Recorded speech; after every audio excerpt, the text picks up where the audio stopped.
We know that they are abused, violated between 8 and 10 times a night, expected to bring home $1,000 a night to their perpetrator. It's intolerable what we have seen happen to the girls that we serve. When a young girl is abused sexually, it can completely halt her development, both emotionally, mentally, sometimes physically.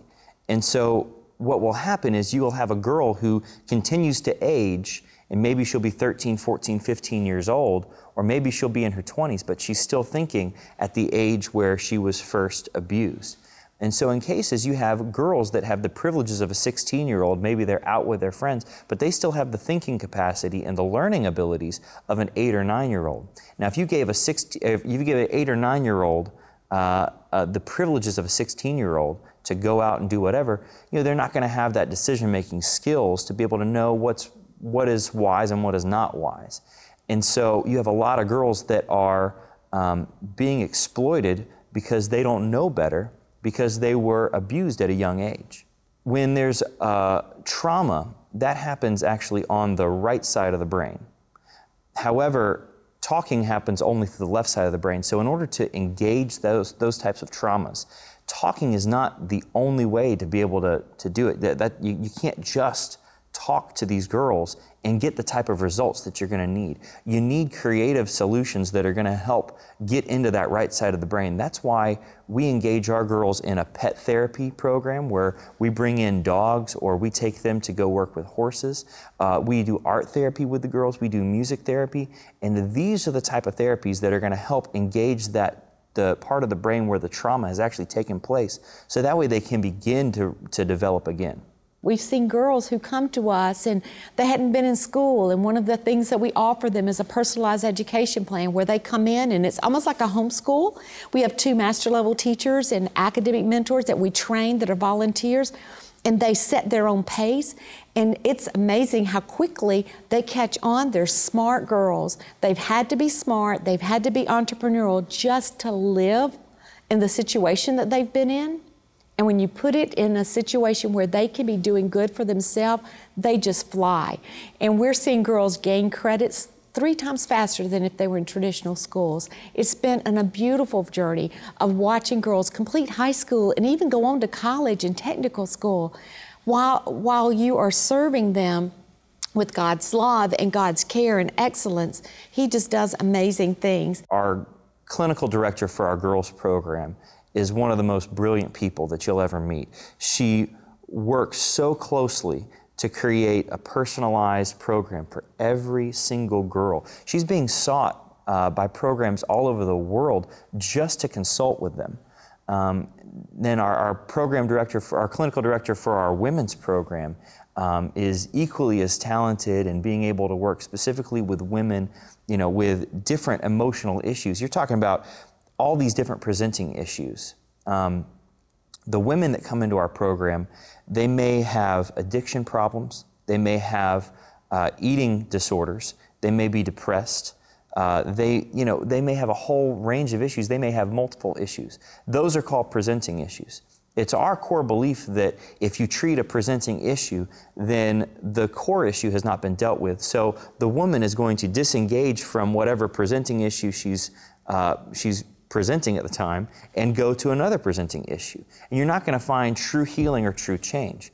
And so our program is structured so that way we focus on that core root issue of that childhood sexual abuse or those traumatic experiences during trafficking. So that way these girls and women can find healing in their soul.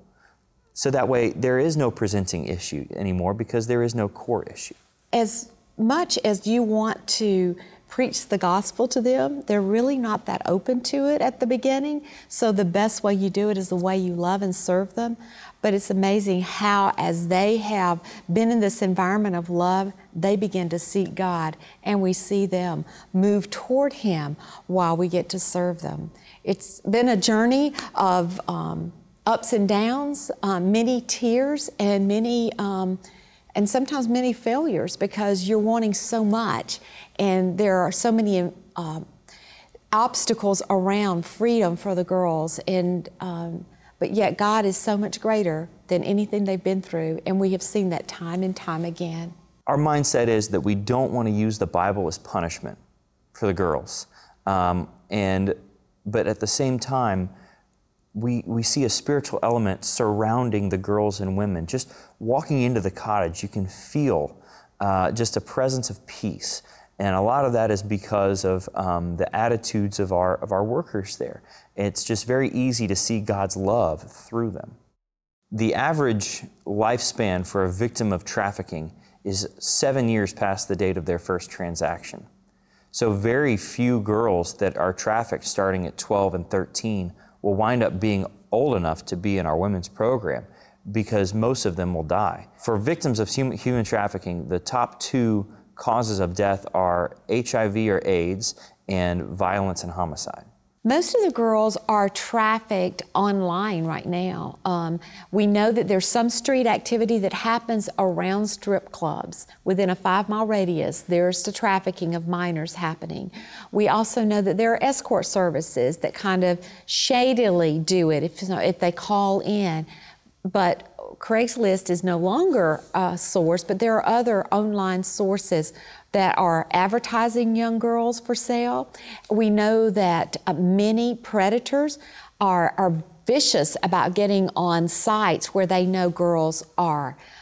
Facebook, MySpace, even gaming, and pretending to be someone their age, but then when it comes down to it, of course they're older, but they groom them even over the internet to believe that they're beautiful and they're going to help them, and they set up a meeting, and then there's the whole capture piece that happens. So online, sometimes escort service, and very little right now in street activity. Some experts in the United States say that there are less than 50 beds for victims of sex trafficking to take on that recovery process. See, in lieu of jail, recovery is such a better avenue. In jail, you have girls that have been victims of highly sexualized crimes. They become very violent very quickly, and when you're putting them in a surrounding, an environment with other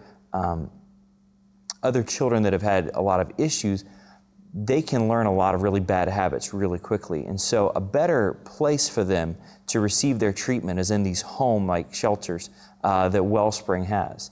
Now, like I said, there are less than 50 beds in the country. We have 14 of them, so that makes us the largest provider of care to victims of sex trafficking in the country. It's an interesting thing that happened back a couple months ago. We had Adventures in Missions came and did the world tour, and they had been in Cambodia, they had been in India, they had been in Thailand, and they came to work with us. And one afternoon, they went and prayed in the areas where we know it's going on, and suddenly they realized that as bad as they thought it was in Thailand and India, that it was just as bad right here in their own hometown. We want to make sure that there are more beds out there. So a couple of things that we've done is we've worked to try to train other programs. We have programs in Texas, programs in Pennsylvania that we've helped train. We've helped train programs in Romania and Australia, all over the world. We've done trainings for the United Nations. We've done trainings for the U.S. Department of Homeland Security, for the Georgia Bureau of Investigation, for the Fulton County District Attorney's Office. What we can do is we can lend our knowledge, our expertise of what we've been doing for the last 3 years and for the past 10 years to help this issue on a broader scale, nationwide or around the world. The girls come to us through an agency that the state of Georgia has created called the Georgia Care Connection, and they receive the referrals from all the child care agencies, such as Department of Human Services for Children and Families, from Department of Juvenile Justice. Parents are sometimes referring their children. We know that because there's mandatory reporting that now the school guidance counselors and even medical, anyone that has anything to do with children are to report it, and they report it to this particular agency, and then they refer them into our program. The care of the girls is paid for residentially by the state. the part that we play, because we're in a partnership with a fully licensed child care facility. That way, they do the residential care and they hold the license. Our part is to come in and do the therapeutic and the academic part and a plan of care once they leave that facility. And so the child care agency gets state funding, but we're totally privately funded. Every time we get a referral from the state agency, our clinical director meets with them with a treatment team just to make sure this is the best placement for them. And when she finds that that's the best placement, then we put them into an opportunity for them to gradually engage in the cottage. And so the way it works is the first 30 days they're in like an orientation period, and where they come in and they're not actually happy to see you, because most of the girls come from jail and they've been so abused and manipulated that they don't trust anyone. And so those first 30 days, we're really seeking to make them feel safe, to be able to build trust.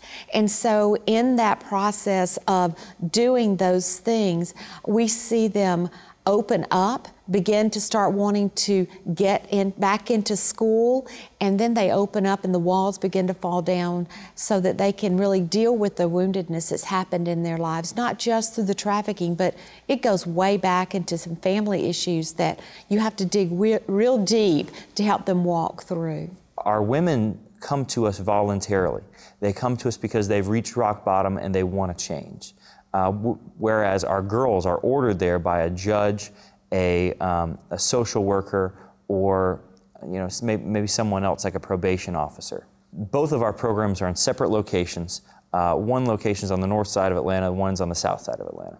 A unique thing about having both of our programs under the same, under the same umbrella of Wellspring is that we have women who are over 18 and we have women who are under 18 that are in different stages of their recovery.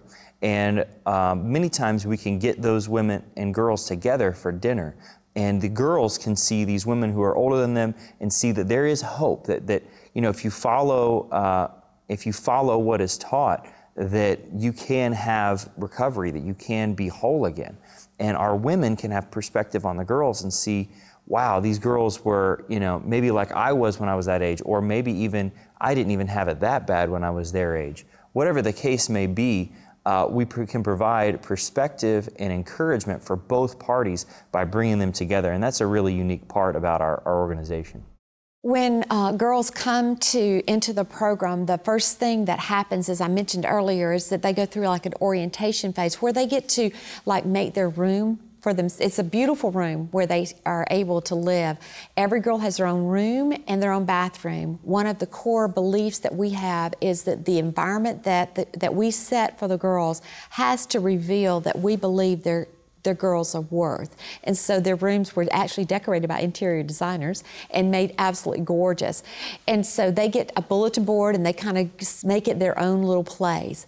The second thing we do is we ask them things about themselves, like, so what's your favorite color? What's your favorite meal? What's your favorite this? So they begin to kind of talk about themselves. That's another way of helping them open up.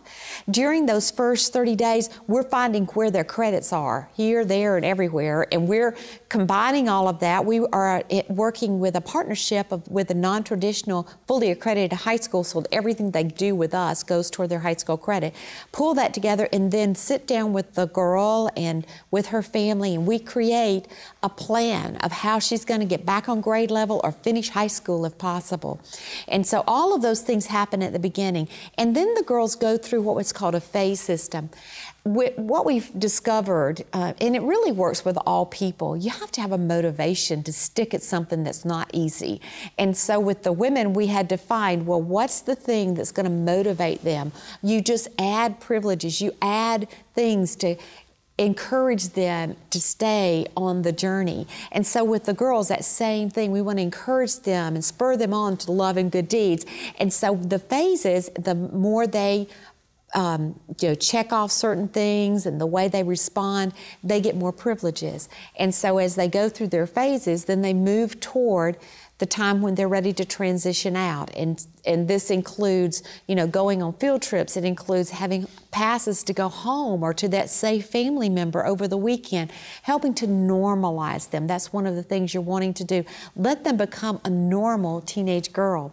So while they're with us, they're learning and growing academically in their day-to-day activities. They have group sessions every day on different things, healthy sexuality, overcoming any kind of addictions, because most of them have been addicted because their perpetrator has drugged them during that time to make them do more business for them. We have relationship type classes and even a class on how to make good decisions. They have 2 individualized sessions a week with our therapist.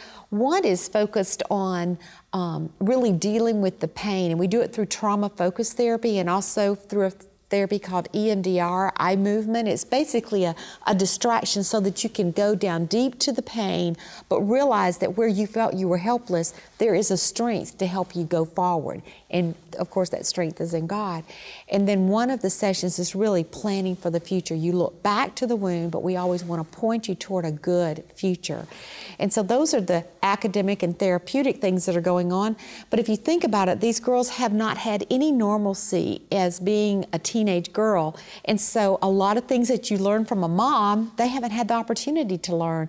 And so we actually have volunteers that come in and teach life skill classes or actually just interest classes. So we'll have a volunteer that may come in and teach cooking or scrapbooking or sewing and knitting and career development, all of those kinds of things. And every volunteer has to go through strict training and a background check, and they commit to doing this for 6 weeks straight.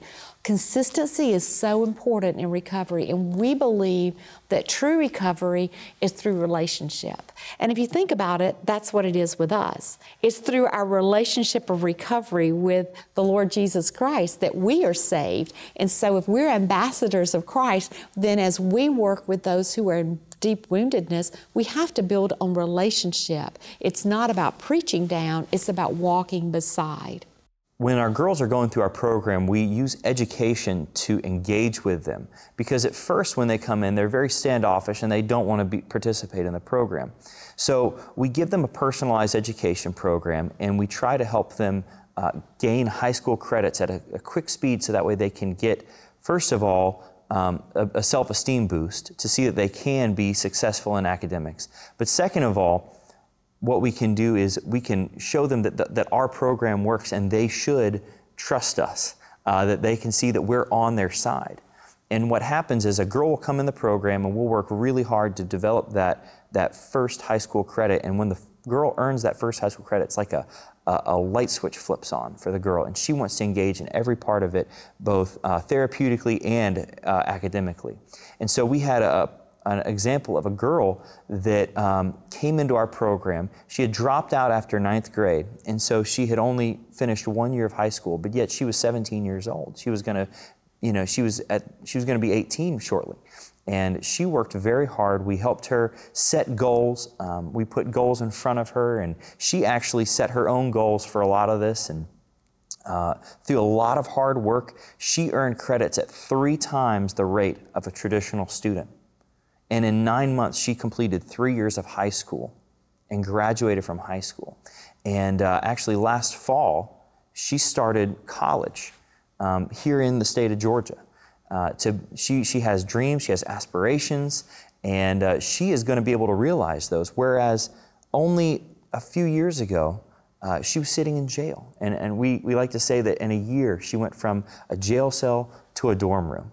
And how life has changed so much for her. And whereas she had no future, and so therefore it was so easy for her to fall back into old ways or to be manipulated again, now she has a future, and she can think for herself, and she wants to make herself a productive citizen. Diane Langberg is a renowned expert on what happens to girls who have suffered childhood sexual abuse and exploitation. And one of the illustrations I heard her share one time when she actually came and did an event for us was, she said, it's like taking a beautiful china cup and throwing it on the concrete.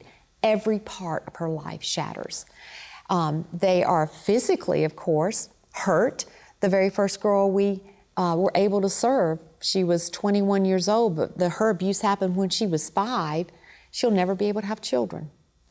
Psychologically, there's a paranoia that happens because they're afraid of everybody, that everybody's going to take advantage of them. Relationally, how can they trust anyone when 97% of the childhood sexual abuse happens among family or friend? The very people that were supposed to be protecting them are the ones that actually harmed them. So relationally, it's hard for them to have relationships. And spiritually, how can they trust a God they don't see when all this has happened with the people they're supposed to be able to trust? And many times the question is, where was God in this? And really, the only way we can answer that question is to continue to love them and build trust in our relationship with them knowing that we know God and we serve God and that He is going to love them through us. It takes time. I mean, we can say it all we want to, but really and truly, the girls have to see it. I'll never forget, there was one girl that came into the program, and she was maybe 14 years old. And she came in very angry, very belligerent. She knew that we had in our hearts God, but she didn't want to hear it from us. And with the girls, we have to be extremely cautious. We really only have a spiritual discovery class because they need to ask us the question, because if we begin to tell them about God and try to manipulate them to believe like we do, we're no better than the pimps. So again, we don't say anything, we don't push it. It's their choice if they want to come to that class, but we try to model it in the way we love and care for them. Well, this girl was very, very upset about being in the cottage, about being in she wanted to be back on the street. She just didn't want to be there at all. And she told us every day, I don't believe in God. There is no God. I don't believe in God. Well, one of the coping skills when things get tough for young girls is running away. I mean, that's kind of their MO per se. And so this girl decided she didn't want to be there anymore, bolted down the door, started running into the woods behind the facility where we serve the girls. And she was in the woods and things didn't go the way she thought. She realized that something very bad was about to happen. And so in the dark night in the woods, the police were looking, and she said a little prayer. She said, God, if you were there, get me to the place I need to be. Within minutes, the police came and was able to take her back to the cottage. That's what made her believe. It's almost as if God has to show Himself to them. But what we want to do is set an environment so God can show up, because He's going to be the one that convinces them. There's no words that's going to happen from our mouth. There's no action that we can take. It has to be God that draws them to Him, just like it is for us. I mean, our parents can tell us all day long, but we have to choose God for ourselves. And I think that's the beautiful thing, that God is so able to do that. One of the women that we served years ago told a person that was interviewing her, well, you know, how do you justify the fact, where was God when all this was happening to you? And she said, my God is big enough to know that even though this happened, He's big enough to redeem me anyway. And I think that's the message we as believers have got to know, is that God is big enough. And we don't have to answer every question. We just have to have faith for the girls until they can have it for themselves.